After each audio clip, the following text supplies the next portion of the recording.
तो we will discuss about question paper जो बेटा कल टेस्ट हुआ था आप लोग का, उसका क्वेश्चन का डिस्कशन चल रहा है, जिसमें से सब लोग तो आपको आ रहा था, एक न्यूमेरिकल फंस रहा था आपका, वो हम लोग आज देखते हैं। ठीक है, देखो यहाँ पर तो वेपर प्रेशर ऑफ वाटर बेटा आपका दिया था यहाँ पे sir ji PH2O P naught की वैल्यू दी थी बेटा, देखो ध्यान से यहाँ पे सर कितना दिया था आपको 12.3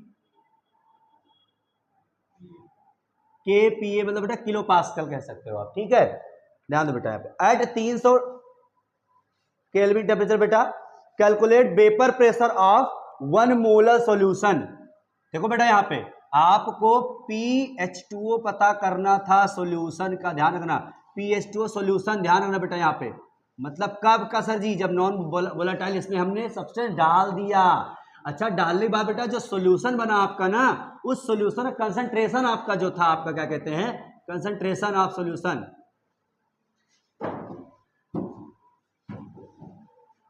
वो क्या था बेटा 1 मोलर था सर जी। क्या था बेटा यहाँ पे 1 मोलर था सर। तो इस 1 मोलर वाले सांद्र विलयन का आपको वेपर प्रेशर वाष्प दाब बताना था बेटा यहाँ पे, विलयन का वाष्प दाब, विलयन का वाष्प दाब बताना था सर जी। सर जी 1 मोलर, 1 मोलर, 1 मोलर किसकी सांद्रता है बेटा यहाँ पे, विलयन की सांद्रता। हमने आपको बेटा बताया था सर 1 मोलर मतलब क्या होता है, 1 मोलर मतलब क्या होता है, और 1 पर मान बेटा 10% ऑफ m/v क्या होता है, 10% m/m क्या होता है, 10% v/v क्या होता है, इन सब के बारे में मैंने आपको बताया डिकोड करना। तो सर 1 मोलर का मतलब होता है सर जी, देखो यहाँ बेटा, यहाँ पे 1 मोल मतलब होगा बेटा 1 मोल, 1 mole of solute is dissolved in 1 kg of solvent। बेटा 1 kg सॉल्वेंट कहो, चाहे सर जी 1000 ग्राम कहो, 1000 ग्राम या फिर 1 kg ऑफ सॉल्वेंट में बेटा घुला हुआ सोल्यूट का 1 मोल क्या होता है आपका 1 मोलर सर जी होता है। 1 मोलर नहीं बेटा, क्या हुआ यहाँ पे, विलय का 1 मोल जब 1000 ग्राम विलायक में घुला होता है तो उसे क्या कहते हैं हम लोग, 1 मोलर। तो सर जी यहाँ विलय कितना है बताओ, सॉल्यूट कितना है सर जी, सॉल्यूट का मोल लिखो, सॉल्यूट का मोल, यानी बेटा N2 मान लो, कितना सर जी 1 मोल है, 1 मोल है भैया। विलायक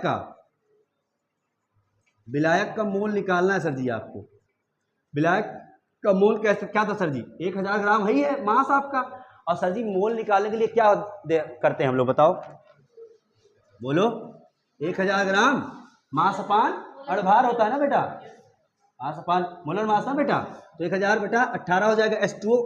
अरे विलायक क्या है आपको बताओ, H2O ही तो है, तो बेटा देखो यहाँ पे 18 करोगे कैसे आएगा बताओ, 55.55 मोल आ जाएगा आपका, ये ध्यान। अब देखो सर जी इसका भी मोल पता हो गया, इसका भी मोल पता हो गया।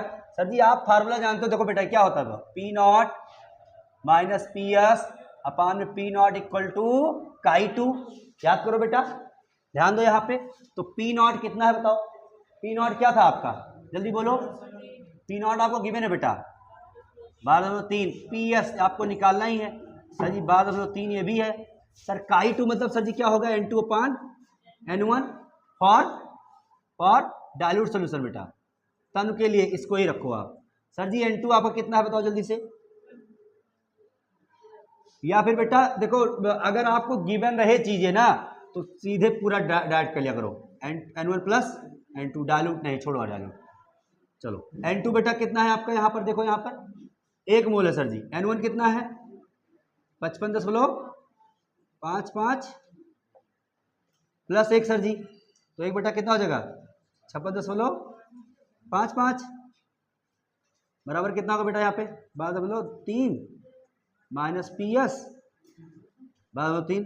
अब इसी को बेटा आपको सॉल्व करना है सर जी, इसको इधर मल्टीप्लाई करो, इसको इधर मल्टीप्लाई कराओ आप, बस PS को ट्रांसपोज करके निकाल लेना है आपको वैल्यू। आई बात समझ में, कैसे करोगे यहाँ पे, इसको हटा दे क्या, अरे बस भैया आपका क्या हो जाएगा यहाँ पे, देखो यहाँ पे डायरेक्ट कर लो, यहाँ पे पीएस आपको निकालना है ना। एक काम करो, इसको उधर भेज दो, इसको उधर उधर भेजो, बताते हैं आपको। देखो तो सर जी ये हो जाएगा आपका 12.3 पीएस बराबर, ये उधर जाएगा 12.3/56.55। जो आए इसको उधर करके इसको इधर ले आओ, सब्ट्रैक्ट कर दो, माइनस कर दो, घटा दो, इसको उधर ले जाओ, इसका जो आंसर आए इसको इधर ला के 12.3 से क्या कर दो आप, माइनस कर दो, बस खत्म खेल। आ जाएगा बेटा, क्या आएगा सर जी, पीएस बराबर, डिवाइड करो जरा तो इसको कितना आएगा ये, देखो बेटा यहाँ कितना आया, 0.217। अब बेटा इसको इधर ले आओ, इसको उधर भेजो, तो पीएस बराबर ये इधर आएगा बेटा, जरा करो महेश भाई, तो कितना आएगा बताओ,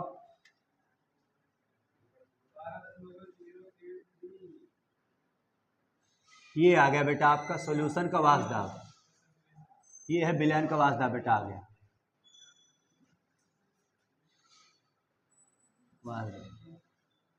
सॉल्यूशन का वेपर प्रेशर, यही आ गया। एक क्वेश्चन था बेटा आपका, a mixture of chlorobenzene and bromobenzene is a nearly ideal solution while a mixture of chloroform and acetone is not भाई वो नहीं राउल्ट लॉ को फॉलो कर रहा, क्या दिक्कत है यहाँ पे, देखो यहाँ पे बेटा एक नियरली आइडियल सॉल्यूशन है, आइडियल सॉल्यूशन अगर है बेटा वो, सुनो ध्यान से, यहाँ पे क्लोरोबेंजीन और प्लस ब्रोमोबेंजीन, सर जी देखो बेटा दोनों क्या है ये आपके, क्लोरोबेंजीन और ये दोनों बेटा आइडियल सॉल्यूशन को शो करते हैं। ये इधर देखो, ध्यान दो यहाँ पे, ये आइडियल सॉल्यूशन शो करते हैं, लेकिन कह रहा बेटा क्या कहते हैं, अच्छा क्यों करते हैं जरा बताओ इसको तो, क्योंकि बेटा सुनो यहाँ पे होता क्या, देखो यहाँ पे लिखो ध्यान दो बेटा, यहाँ पे देखो क्लोरोबेंजीन जो है बेटा आपका ना, ये मान लो ए टाइप है, ये मान लो सर जी बी टाइप है, ठीक, तो सर जी जो ए टाइप का जो इंट्रैक्शन है, अन्योन क्रिया जो है बेटा इसकी, यानी क्लोरोबेंजीन के मॉलिक्यूल से क्लोरोबेंजीन के मॉलिक्यूल के बीच में जो इंट्रैक्शन है आपका, जो अन्योन क्रिया है बेटा, वो अन्योन क्रिया, और ये ब्रोमोबेंजीन की बात अगर करी जाए, यानी बी टाइप का जो इंट्रैक्शन है बेटा, अन्योन क्रिया, अन्योन क्रिया का मतलब सर जी क्या हो रहा है, ये आकर्षण बल, कैसा आकर्षण बेटा, अंतराणविक आकर्षण बल, इंट्रामोलिकुलर अट्रैक्शन फोर्स है, ध्यान रखो दोनों के बीच में जितना फोर्स है सर जी, वो फोर्स बेटा जैसे दोनों को मिला देते हैं हम लोग, तो जो मिक्सचर बन रहा है आपका, किसका किसका मिक्सचर बन रहा है बेटा, mixture of A and B, तो बेटा जो ए बी टाइप का जो मॉलिक्यूल बना आपका, ए बी टाइप का बेटा जो मॉलिक्यूल बना, इसका जो इंट्रैक्शन हुआ आपका, अन्योन क्रिया जो हुई इसकी बेटा आपकी,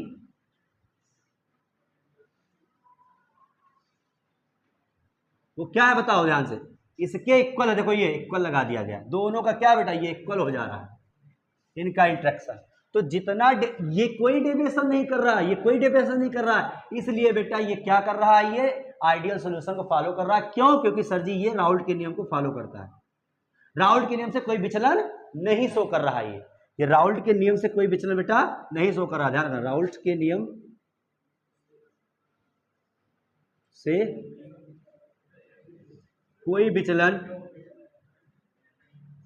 नहीं व्यक्त करता है, जबकि बेटा देखो, अब आ जाओ दूसरा पार्ट सर जी, एसीटोन और सर जी क्या था, क्लोरोफॉर्म, सर जी एसीटोन क्लोरोफॉर्म का ध्यान रखो बेटा, यहां पे आपको पता है सर जी ये दोनों नहीं कर रहे हैं, तो इसका मतलब या तो सर जी ये नेगेटिव विचलन हो सकते हैं, या तो राउल्ट के लॉ से नेगेटिव बेटा ऋणात्मक विचलन, या तो ये धनात्मक विचलन शो कर सकते होंगे। यानी या तो सर जी ये नेगेटिव डेविएशन, या तो सर जी ये पॉजिटिव डेविएशन कर सकते हैं। तो आपको बेटा क्या करना है, या तो नहीं कुछ पता है तो क्या बताओ सर जी, या तो ये नेगेटिव या तो ये पॉजिटिव करते हैं, इसलिए ऐसा हो सकता है। लेकिन एग्जैक्ट रीजन बताना बहुत जरूरी है। सर क्यों ये पॉजिटिव कर रहे हैं या नेगेटिव कर रहे हैं, पहले डिसाइड करो। देखो एसीटोन क्लोरोफॉर्म बेटा क्या करता है, सुनो यहाँ पे होता क्या है मिक्सचर में। पहले बात तो ये लिखना बेटा, आपको क्या कहते हैं यहाँ पे, यहाँ जो ए टाइप का इंट्रैक्शन है, सुनो बेटा, ए टाइप और बी टाइप का जो बेटा इंट्रैक्शन है, अन्योन क्रिया, सुनो यहां पर, इनका जो आकर्षण है, अंतरा आणविक आकर्षण, इनका जो अंतरा आणविक आकर्षण है बेटा, वो क्या हो रहा है यहां पर जानते हो, वो बेटा हो जा रहा है यहां पे ज्यादा हो जा रहा है, कम हो जा रहा है। किससे कम हो रहा है बेटा, किससे, जब इन दोनों को मिक्स सर्जी किया जा रहा है ए बी टाइप इंट्रैक्शन से। ए बी टाइप के अन्योन क्रिया से क्या हो जा रहा है बेटा, ये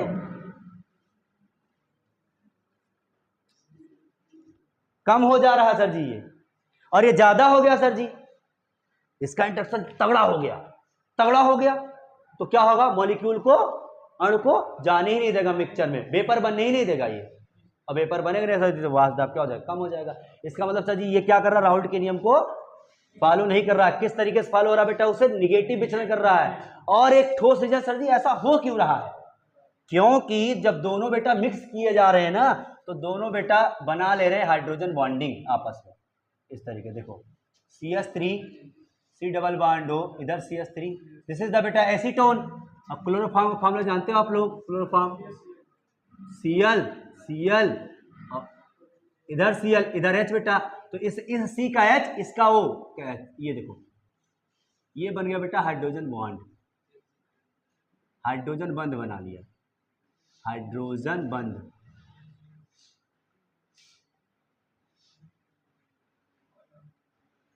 तो हाइड्रोजन बंध बनाने का बेटा क्या कर रहा है, ये मॉलिक्यूल्स को रोक ले रहा है, ऊपर नहीं जाने दे रहा है।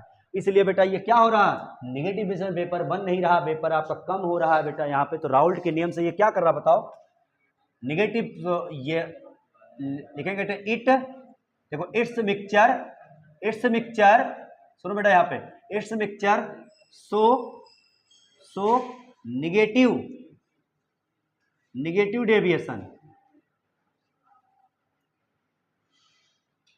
Deviation from Raoult's law.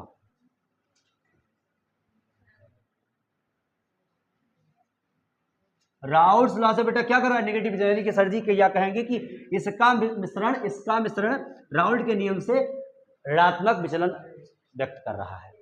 खत्म कहानी। इतना आपको रीजन लिखना था, ध्यान रखना, तब 2 नंबर आपको मिलता। देखो बेटा यहाँ पे, तो एडमा क्या होता है सर जी, ये एक एप्लीकेशन बेटा ऑस्मोसिस का है, और ऑस्मोसिस में बेटा ध्यान रखना, ये आपका क्या कहते हैं, हाइपोटोनिक सॉल्यूशन का थोड़ा हम इसको एप्लीकेशन बोल सकते हैं। ये एडमा वगैरह देखो बेटा, लिसन ध्यान दो यहाँ पे, जैसे मान लो जब कोई आदमी होता है, कोई पर्सन होता है बेटा ना, जब कोई आदमी होता है बेटा, वो ज्यादा नमक खाने लगता है, ज्यादा नमकीन चीजें खाने लगता है, सॉल्टी फूड या सॉल्ट ज्यादा इनहेल करने लगता है बेटा ना, तो होता क्या है, उसके बेटा जो ब्लड सेल होते हैं, ये जो सेल होता है बेटा ना, सेल या फिर इसके जो टिश्यू होते हैं, सेल से मिलके क्या बनता है आपका, टिश्यू बनता है सर जी। तो सेल या टिश्यू के बीच बेटा क्या, देखो ध्यान से, इसके आसपास में सर जी क्या होता है, यहाँ पर आप सॉल्टी या सॉल्ट वाले ज्यादा मोर सॉल्ट वाले सॉल्यूशन इसमें आपने डाल दिया, ठीक, और जैसे सॉल्ट वाला बेटा कॉन्सेंट्रेट आपने डाला यहाँ पर, सर जी क्या होता है, और वो अब ऑस्मोसिस क्रिया क्या होती बताओ सर जी, प्योर सॉल्वेंट से, यानी विलायक के जो कण होते हैं आपके, शुद्ध विलायक के कण जो होते हैं बेटा, वो कहां जाते हैं, शुद्ध विलायक से विलयन के तरफ चले जाते हैं, ध्यान रखना। तो सर जी विलयन या सॉल्ट आसपास आपने रख दिया है, तो जैसे ही सेल यहां पे है, अब सेल के अंदर का जो पानी है वो क्या होगा बेटा, बाहर चला आएगा सर जी। तो सेल क्या होगा बेटा आपका, बिल्कुल सिकुड़ जाएगा सेल आपका, ये हो जाएगा सेल आपका। अब क्या किया जाए सर जी, दूसरा पोजीशन एक और हो सकता है सर जी। इस सेल में बेटा क्या किया जाए जानते हो, अब यहां पे जो सॉल्ट था उसका कॉन्सेंट्रेशन क्या हो जाए बेटा, कम हो जाए, सांद्रता उसका क्या हो जाए बेटा, कम हो जाए। तो क्या होगा सर जी, अब यहां का जो पानी है वो कहां आ जाएगा, सेल में आ जाएगा। तो ये बेटा क्या हो जाएगा, सेल आपका बेटा स्वेल कर जाएगा, यानी कि आपका फूल जाएगा, सूजन आ जाएगी। तो यही चीजें होती हैं, ध्यान रखना बेटा, ठीक है ना, स्वेलिंग आ जाती है चीजों में।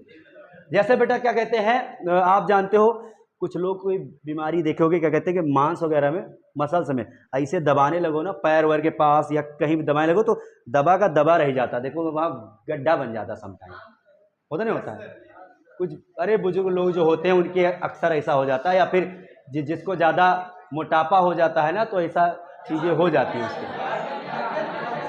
लिसन, चुप, यहाँ कोई ऐसा नहीं है कि जिसको ऐसा बीमारी हो जाए, जो ज़्यादा फैट आ जाता है बेटा ना, तो उसके अंदर ये चीज़ें आ जाती हैं, स्वेलिंग वगैरह आ जाती है, ठीक है ना। तो लिख लो बेटा, इसकी परिभाषा लिख लो आप लोग, जब लोग, हिंदी में लिख लो बेटा, जब लोग नमक या नमक युक्त भोज्य पदार्थ का ग्रहण अधिक करते हैं, जब लोग नमक या नमक युक्त भोज्य पदार्थ का ग्रहण का सेवन अधिक करते हैं, तो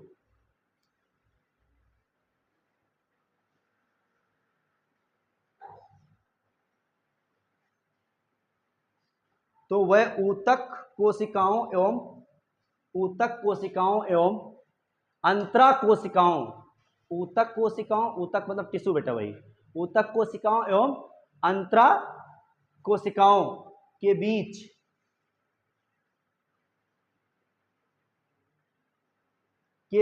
स्थानों में जल धारण महसूस करते हैं, वाटर रिटेंशन एक्सपीरियंस करते हैं, जल धारण महसूस करते हैं,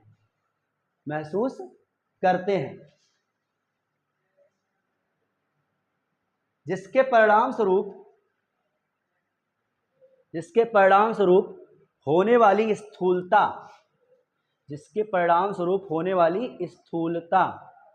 व सूजन स्वेलिंग बोलते हैं, सूजन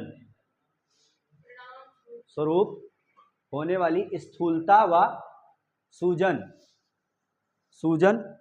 को सोफ कहते हैं,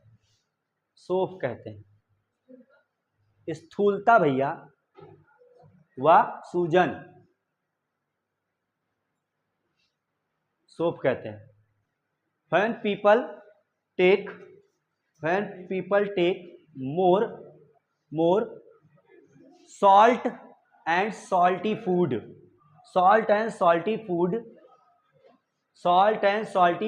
experience water retention,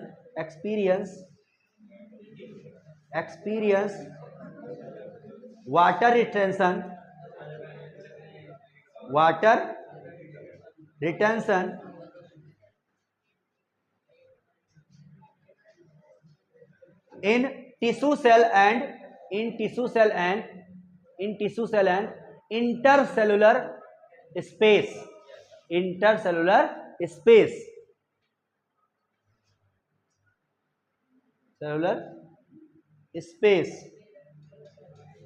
because of osmosis,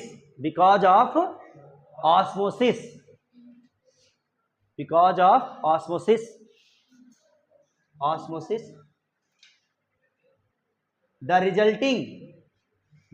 resulting puffiness बोल सकते हो आप, resulting puffiness और swelling is called as edema, Hindi में बेटा लास्ट में लिख लो, यह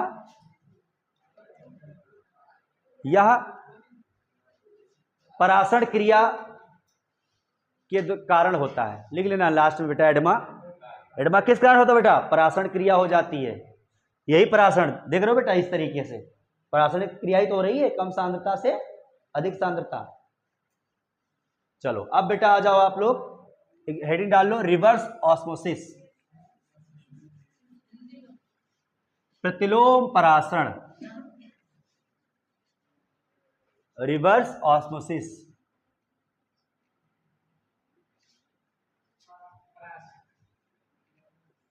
प्रतिलोम परासरण,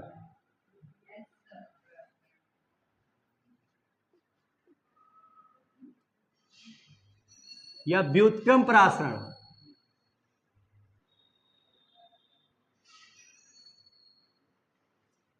देखो हिंदी में कठिन क्यों हो जाता जानते हो बेटा? हिंदी में एक ही चीज को दो तीन नाम से जाना जाता है, और दो तीन चार नाम से जाना जाएगा। अब कुछ पूछ लेगा, सर जी व्युत्क्रम परासरण पूछ लिया, प्रतिलोम परासरण पूछ लिया, या इस तरीके से ऐसा मतलब लैंग्वेज पूछ लेगा बेटा ना, कंफ्यूज हो जाओगे। इसलिए थोड़ी बहुत इंग्लिश आपको जानना जरूरी है, ताकि सर जी जान जाओ। रिवर्स तो सर जी बताएं नहीं, रिवर्स मतलब वही पूछ रहा है, ये बस केवल लैंग्वेज बदल दे रहा है बस। तो केमिस्ट्री आपसे खेलेगी कैसे जानते हो? केमिस्ट्री टफ नहीं होती बेटा, केमिस्ट्री बस आपको गिराती है, उसके लैंग्वेज से गिराती है, आपको बस ध्यान। केमिस्ट्री थोड़ा लैंग्वेज थोड़ा टफ होता है और कुछ नहीं, ये ध्यान। ठीक है चलो, तो लिखो बेटा यहां पे, the pressure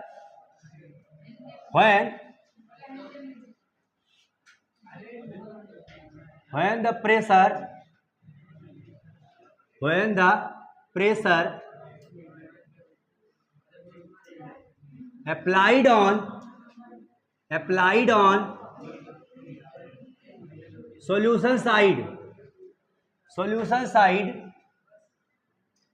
is more than osmotic pressure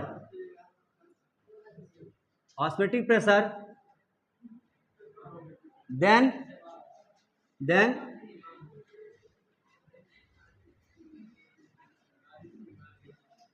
solvent particle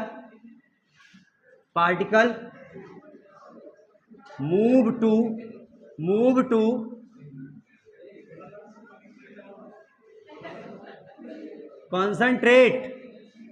concentrate solution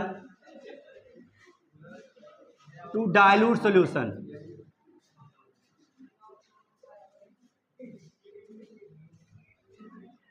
This pressure या this process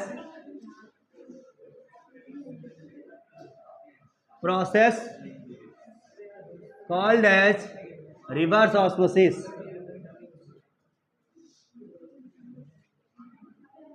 देखो बेटा यहां पे, जब विलयन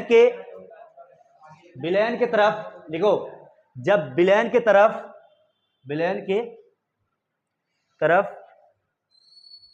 लगने वाला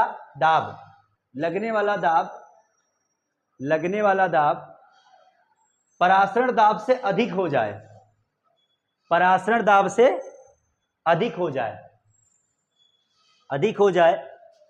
तो विलायक के कण सांद्र विलयन से तन विलयन की ओर परागमन करने लगते हैं, पास होने लगते हैं, परागमन करने लगते हैं। तन विलायक के कण सांद्र विलयन से तन विलयन की ओर परागमन करने लगते हैं। ब्रैकेट में लिख लो बेटा, अर्धपारगम झिल्ली द्वारा। तुम भी लोग लिख लो बेटा, through SPM, semi permeable membrane. Through SPM लिख लो, through SPM, semi permeable membrane, through SPM. ठीक, मतलब बेटा क्या हो रहा, सुनो यहां पर देखो ध्यान से बेटा, देखो एग्जाम्पल सब जो समझ में आ जाए चीजें। ये क्या था बेटा आपका? सर जी सॉल्वेंट था, विलायक था ये। अमन, ये विलायक था भैया। ये सर जी क्या था? विलयन था सर जी। तो विलयन में ही बेटा क्या लगा था बताओ? ऑस्मोटिक प्रेशर लगा था। कैसा प्रेशर लगा था? ऑस्मोटिक प्रेशर क्यों लगा था? क्योंकि इसका मूवमेंट क्या हो जाए बेटा, सॉल्वेंट का मूवमेंट इधर जो जा रहा था वो रुक जाए। अब लेकिन इससे बेटा इतना बढ़ा दिया गया था बेटा ना कि रुकना तो छोड़ो, ये अब उल्टा चलने लगे। ये देखो, विलयन से विलायक की तरफ आपका सॉल्वेंट चलने लगे, उल्टा प्रोसेस चलने लगे। तो ऐसे प्रोसेस को क्या कहते हैं बेटा हम लोग, रिवर्स ऑस्मोसिस कहते हैं। आई बात समझ में, ये ध्यान रखना। ये इस तरफ रोक करके, सुन लो ध्यान से, इस तरफ रोक करके कहां जाने लगा बेटा, यहां पे इस तरफ आने लगा पार्टिकल। विलयन से जितने आपके सॉल्वेंट थे, यहां कॉन्सेंट्रेशन होगा, यहां कॉन्सेंट्रेट होगा, यहां से डाइल्यूट होगा। जहां सॉल्वेंट तो भैया वहां तो तन होगा ही होगा, जहां विलयन है वहां मतलब सर जी सांद्र होगा। तो सांद्र विलयन से तन विलयन की तरफ आने लगे पार्टिकल। किसके पार्टिकल, विलायक के पार्टिकल, जल के पार्टिकल। किसके थ्रू, एसपीएम के थ्रू, पारगम झिल्ली के थ्रू।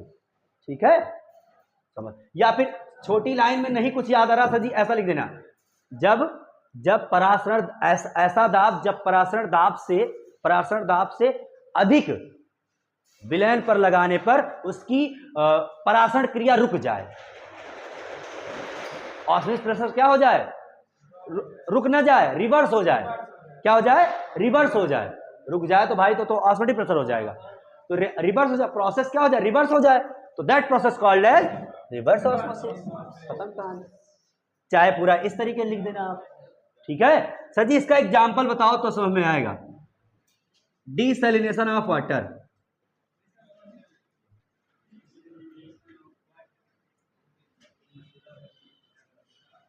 समुद्री पानी को नमक विहीन बनाना। समुद्री पानी को नमक विहीन बनाना।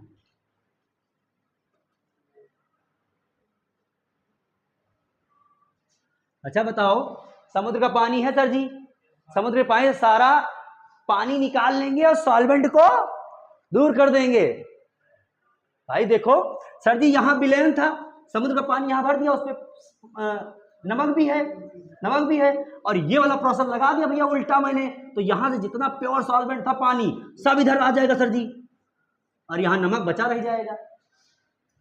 इससे क्या होता है, समुद्री पानी जो खारा पानी होता है बेटा ना, वो साफ पानी हो जाता है।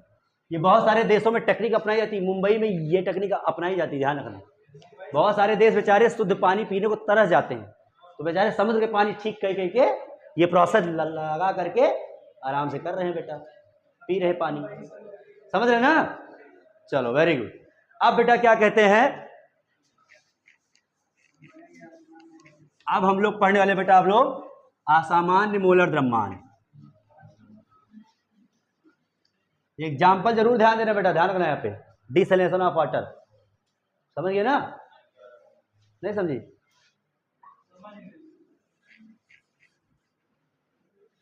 एग्जाम्पल है ये,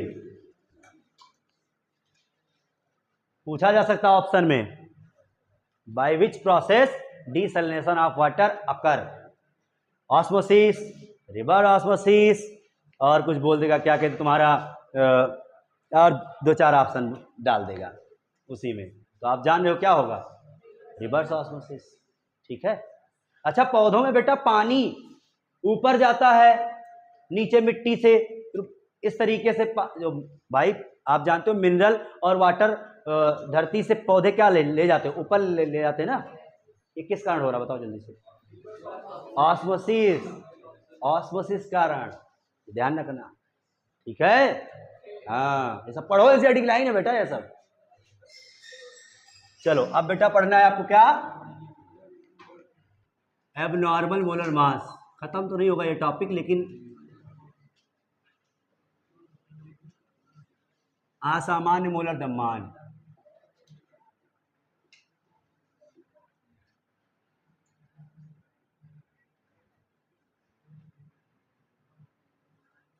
भैया इसको जितना ही भी स्टार लगा लो, कंपटीशन और जेई नीट कंपटीशन में तो आता ही बेटा, आपके बोर्ड में भी आ जाता है, इंपॉर्टेंट है सबके लिए।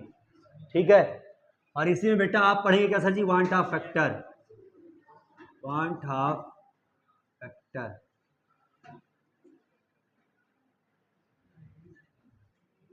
1/2 गुणांक आई के बारे में पढ़ेंगे बेटा आप, ठीक है। तो सर ये तो सब कुछ ठीक था, आपने बेटा क्या कहते हैं अभी तक क्या पढ़ा था, 4 कॉलिगेटिव प्रॉपर्टी आप पढ़े थे ना, बोलो हाँ। 4 कॉलिगेटिव प्रॉपर्टी में जब आपको किसी भी सब्सटेंस का बेटा मोलर द्रव्यमान निकालना होता था, मोलर मास अणुभार निकालना होता था, तो उन सब विधियों से बेटा निकालते थे आप कैलकुलेट करके, जो आता था वही आंसर हो गया। लेकिन सर हुआ क्या, इसकी एंट्री क्यों हुई भाई, अबनॉर्मलिटी कहां से आई? अच्छा ये है क्या चीज, पहले यही जानो आप। सर है क्या, सिंपल सी कहानी ये है बेटा, यहाँ के देखो, जब हम लोग अणुसंख्यक गुणधर्म के मदद से हम लोग क्या करते हैं बेटा, जब मोलर द्रव्यमान निकालते हैं, जो मान निकालते हैं हम लोग कैलकुलेट जो करते हैं, वो अनुमानित मान से, वो जो प्रेक्षित मान है, वो जो ऑब्जर्व है, जो प्रैक्टिकल मान है, उससे अलग आ गया, उससे क्या हो गया, अलग आ गया, डिफरेंट वैल्यू आ गई, तब हम समझे डिफरेंट आ गया। इसका मतलब ये भैया आपका जो मोलर द्रव्यमान बेटा ना, वो असामान्य डिफरेंस, मतलब डिफरेंस क्रिएट कर रहा है, कभी कम तो कभी ज्यादा हो जा रहा है। क्या चक्कर है इसका, ये कहानी है बेटा। ये आया कहां सर जी, उसका रीजन हम लोग जानेंगे। तो पहले एक लाइन इसकी डेफिनेशन लिख लो आप, क्या है असामान्य मोलर। मान लो डेफिनेशन डिफाइन करने के लिए आ जाए तो क्या बोलोगे आप, असामान्य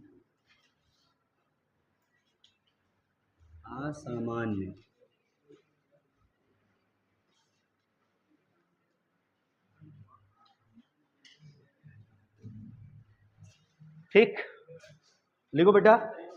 जब हम किसी अणुसंख्यक गुणधर्म की मदद से, जब हम किसी अणुसंख्यक गुणधर्म की मदद से किसी पदार्थ का अणुभार निकालते हैं तो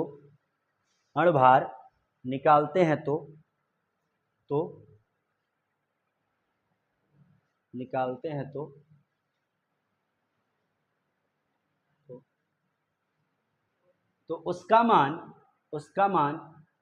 अनुमानित मान या प्रेक्षित मान से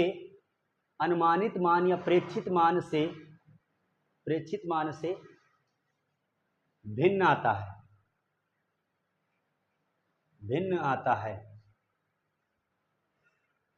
है, जिससे कि वह पदार्थ मोलर द्रव्यमान में असामान्यता व्यक्त करता है, मोलर द्रव्यमान में असामान्यता व्यक्त करता है। इसी को ही असामान्य मोलर द्रव्यमान कह देते हैं। लिखो बेटा, when we calculate molar mass of any substance, when we calculate the molar mass of any substance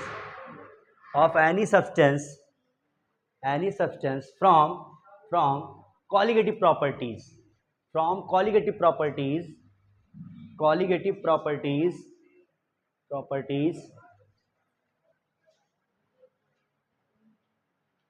then they show difference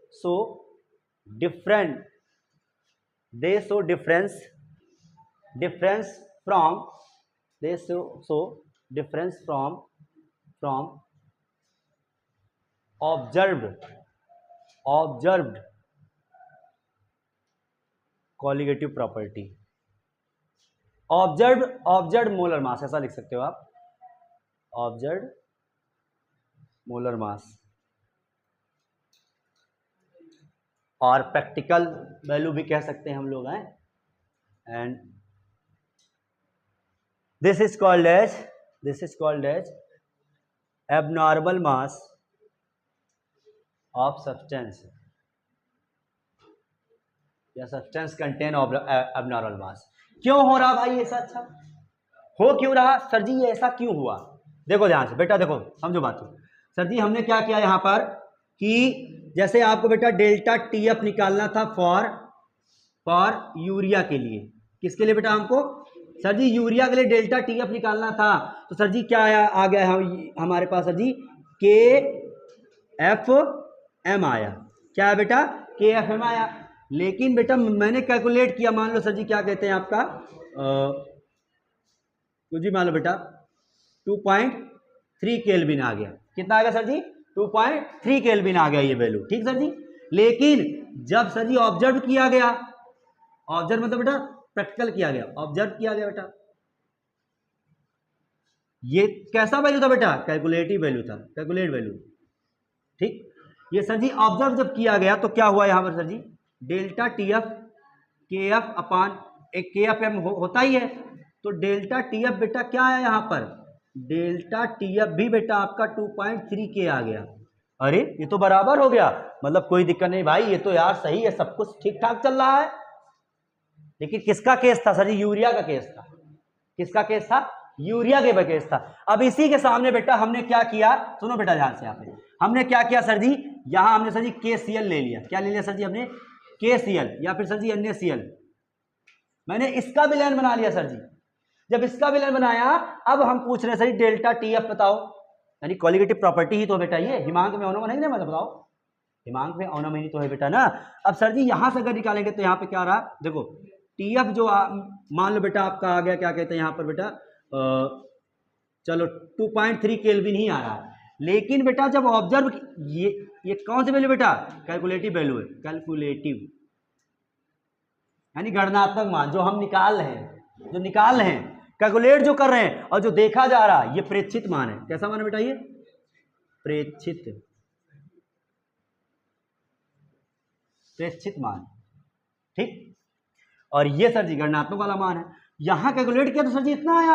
इस बार क्या हुआ बेटा, इस NaCl के केस में, NaCl के केस बेटा जब देखा गया सर जी ना, तो ये आ गया, लो भैया ये आ गया, दुगना हो गया भाई इसका, तो ये डेल्टा टीएफ किसके केस में, NaCl केस में, इसका मतलब दुगना मास लगा दिया गया। क्या एम दुगना हो गया, इसका मतलब कुछ ना कुछ तो दुगना हो गया भाई। देखो जस्ट दुगना है ना, दुगना यहाँ पे। तो ये अब नॉर्मलिटी बेटा क्या, ये बताओ ध्यान से, ये बेटा क्या प्रैक्टिकल वैल्यू है, ऑब्जर्व वैल्यू है, यहाँ पे देखी गई ये चीज, ये देखी गई बेटा, ये प्रेक्षित मान है, प्रेक्षित मान है ये सर जी कैलकुलेट किया गया, गणनात्मक मान है। तो ये डिफरेंस क्रिएट हो गया। अब ये डिफरेंस, इसी डिफरेंस के तो क्या बोला गया सर जी, असामान्य मोलर द्रव्यमान, कि सर जी गणना कुछ और था और निकाला गया जब सर जी प्रैक्टिकली जब वैल्यू आई तो उसको वो अलग आया, तो उसका मान इसका मान क्या होगा बेटा, डिफर कर गया, नहीं कर गया डिफर। तो यही डिफरेंस ही बेटा क्या होता है आपका असामान्य मोलर द्रव्यमान होता है। अच्छा ये डिफरेंस सर जी हो क्यों रहा है, अब ये डिफरेंस क्यों हो रहा है इस तरीके का, दो चीज ध्यान दो बेटा।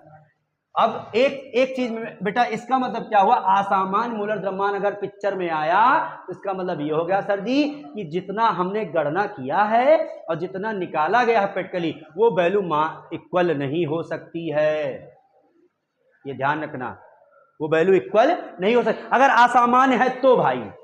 अच्छा सर जी यूरिया केस में ऐसा क्यों नहीं हुआ, असामान्यता क्यों नहीं आई, अब समझो बेटा, क्योंकि यहाँ पे जो आप सोल्यूट डाल रहे हो उस सोल्यूट की प्रकृति होती है, क्या होती है बेटा, उसकी प्रकृति होती है।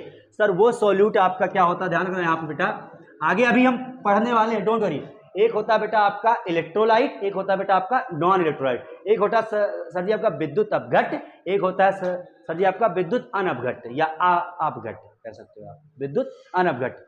विद्युत अपघट्ट क्या होता है सर जी, जो विलयन में जा करके आयन में वियोजित हो जाता है, आयन आयनाइज हो जाता है। NaCl का पानी में डालो क्या हो जाएगा, Na+Cl नेगेटिव, आयनाइज हो जाएगा। एक आयन था पानी में जाते दो आयन हो गए, और दो आयन हो गए, इसीलिए बेटा देखो यहाँ पे डेल्टा टीएफ जस्ट दुगना हो गया आपका, ये ध्यान रखना, यही कहानी हुई। सर जी इसके केस में यूरिया, सर जी पानी में यूरिया घोलो, यूरिया घोलोगे सर जी तो वो क्या करें, यूरिया 1 मोल था, 1 ही मोल यूरिया रहेगा, वो ना तो सर जी कम होगा ना तो ज्यादा होगा, ये ध्यान रखना। तो असामान्यता आई तो एक पॉइंट बेटा उसमें नोट करो आप, क्या सर जी इसमें क्या कहते हैं कि गणनात्मक मान बेटा आपका जो होगा ना वो बराबर नहीं हो सकता, किससे सर जी, प्रेक्षित मान से या फिर अनुमानित मान। ये नहीं हो सकता बेटा, ध्यान रखना यहाँ पे। यानी सर जी क्या हो गया यहाँ पे, कैलकुलेटिव वैल्यू बराबर नहीं हो सकती बच्चा किससे, ऑब्जर्व वैल्यू से। ऑब्जर्व वैल्यू बहुत ध्यान से समझोगे तभी ये टॉपिक समझ में आ गया बेटा, ध्यान रखना ये बात, ठीक है ना। थोड़ा सा आपको ध्यान देना पड़ेगा। तो ये वैल्यू बेटा लिख लो इसमें, ये चीज जरूर लिख दो अभी आप, ठीक। इसको तो अभी फिर हम सब आपको समझाने वाले हैं किस तरीके से क्या हो जा रहा है, ठीक।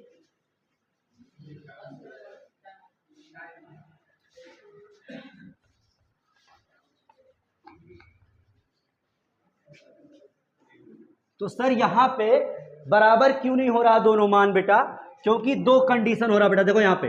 अब मेन पॉइंट लिखना है आपको, मेन पॉइंट जानना है बेटा आपको, क्योंकि जो सॉल्यूट पार्टिकल है बेटा वो दो कंडीशन उनके साथ हो सकती है। क्या क्या सर जी, देखो जो विलेय के कण है बेटा, विलेय के जो कण है बेटा वो दो तरीके से हो सकते हैं, या तो सर जी उनका संयोजन हो गया होगा। एबनॉर्मलिटी कैसे आती है, देखो यहाँ बेटा, एबनॉर्मलिटी आने के कारण लिख लो यहाँ पे, असामान्यता आने के कारण, असामान्यता आने के कारण, एबनॉर्मलिटी रीजन,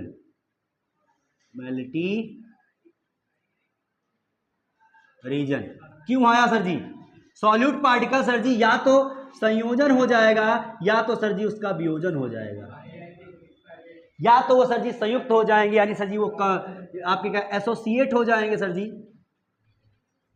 या तो सर जी डिसोसिएट हो जाएंगे, या तो सर जी एसोसिएशन होगा या तो उनका डिसोसिएशन होगा।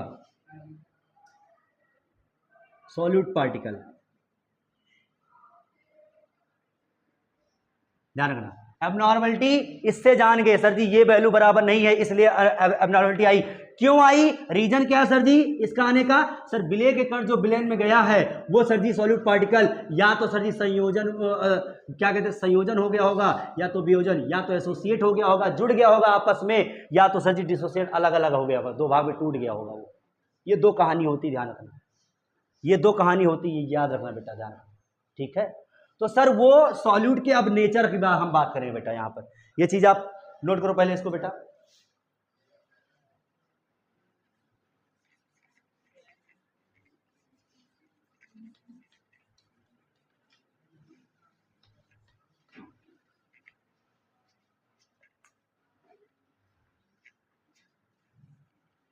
एबनॉर्मलिटी आने के कारण क्या बेटा, देखो विलेय के कण क्या है, सॉल्यूट पार्टिकल या तो संयोज कर जाएंगे या तो विलयन में क्या कर जाएंगे बेटा, ये सब वियोजन कर जाएंगे।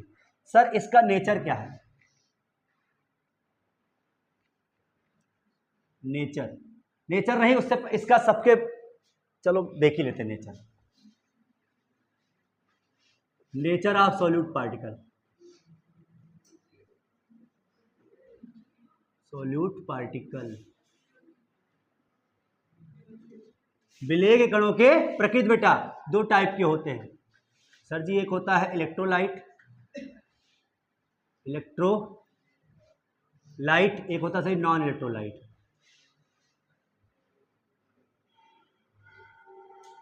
एक विद्युत अपघट्ट,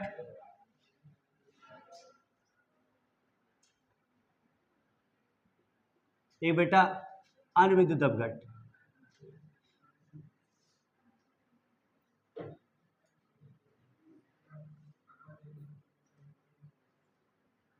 ठीक, अनविद्युत अपघट्ट, विलेय के कणों का प्रकृति,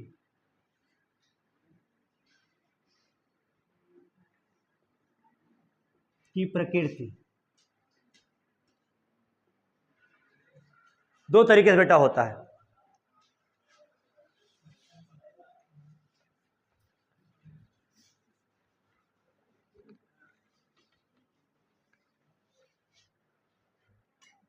देखो बेटा यहाँ पे विद्युत अपघट्ट क्या होता है सर जी, जो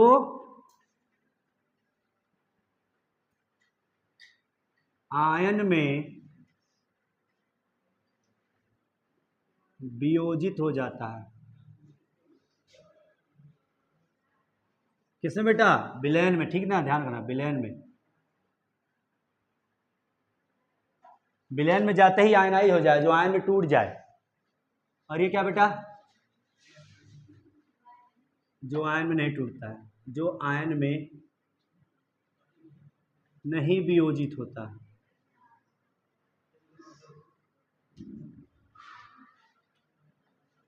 जो आयन में वियोजित नहीं होता है। सर जी एग्जाम्पल बताओ तो समझ में आएगा। इसमें बेटा इलेक्ट्रोलाइट में बेटा एक स्ट्रॉन्ग इलेक्ट्रोलाइट होता है, एक वीक इलेक्ट्रोलाइट होता है। स्ट्रॉन्ग बेटा जो पूरी तरीके से वियोज हो जाता है, वियोजित हो जाता है बेटा 100%। और वीक में क्या होता है बेटा, पूरी तरीके से वियोजित नहीं होता है वो आपका ये। अच्छा इसका एग्जाम्पल देख लो बेटा। बस अभी तक आप कॉलिगेटिव प्रॉपर्टी बेटा नॉन इलेक्ट्रोलाइट का पढ़ रहे थे, आप ध्यान रखना, इसका केस नहीं पढ़ रहे थे। इसी विलय को डालने पे ही असामान्यता आना शुरू हो गया था। किसको? इलेक्ट्रोलाइट, विद्युत अपघट्य को ही डालने में असामान्यता आने शुरू हो गई थी आनी। तो ये सर जी क्या होता है इसको बता दो आप। जैसे सर जी यूरिया, ग्लूकोज, शुगर, चीनी, ये सारे एग्जाम्पल बेटा।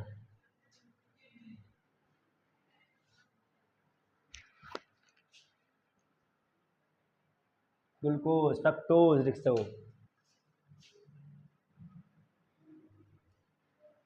कोई प्रोटीन लिख लो, कोई प्रोटीन मान लो घोली जा रही है, एटसेट्रा लिख दो। ये सब बेटा क्या होते हैं आपके, जो आयनाइज नहीं होते हैं। सर जी ये कोई ना तो वियोजन करेंगे ना तो ये संयोजन करेंगे जा करके उसमें। ये है बेटा, यहां ध्यान रखो, ये दो टाइप का होता है सर जी। एक स्ट्रांग होता है और एक वीक होता है बेटा। एक वीक होता है, एक स्ट्रांग है, एक प्रबल, एक दुर्बल विद्युत अपघट्य। तो प्रबल वाले में क्या आता है बेटा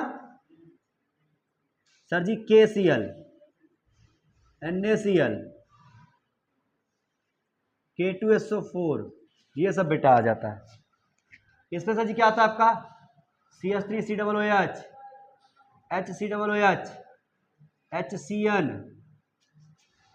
C6H5COOH। जितने कार्बोक्सिलिक एसिड है बेटा सब वीक होते हैं लगभग, और HCN तुम्हारा हाइड्रोजन साइनाइड, ये सारे वीक होते हैं।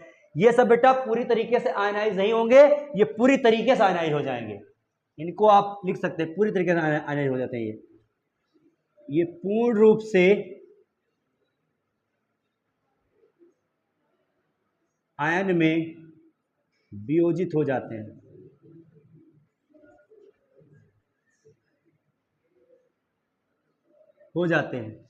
और ये बेटा अपूर्ण रूप से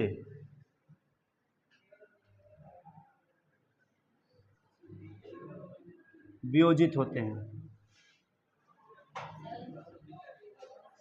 ये बेटा कंप्लीटली डिसोसिएट इन आयन, इसमें यहां पे देखो बेटा विच आयनाइजेबल, बस ब्रेकेबल लिख लो, विच आयनाइजेबल इन सॉल्यूशन और which can not ionisable in solution. ये आयनाइजेबल होते हैं, ये कैन नॉट आयनाइजेबल होते हैं। यहां लिखो बेटा, यहां पे अब strong electrolyte which completely dissociate in ion in their ions, और which can not completely, which partially dissociate in ion. इसमें पार्शियल डिसोसिएशन, इसमें कंप्लीट डिसोसिएशन बेटा लिख लो बस। कंप्लीट तरीके से डिसोसिएट, या पूर्ण तरीके, अपूर्ण तरीके, थोड़ा सा पार्शियली कह सकते हो, आंशिक रूप से, आंशिक कह सकते हो यहां पे। ठीक, अब आज कंप्लीट होगा नहीं बेटा। अब वांट ऑफ फैक्टर आई के बारे में कल बताएंगे। ये चीजें आपको जानना बहुत जरूरी थी, ताकि इससे बेटा हम आपको देखो आयन में कन्वर्ट करना, तोड़ना आपको सिखाना पड़ेगा, ये सब चीजें आपको, ठीक है ना, वो सब चीजें जानना है आप। ठीक, ओके, बेस्ट ऑफ।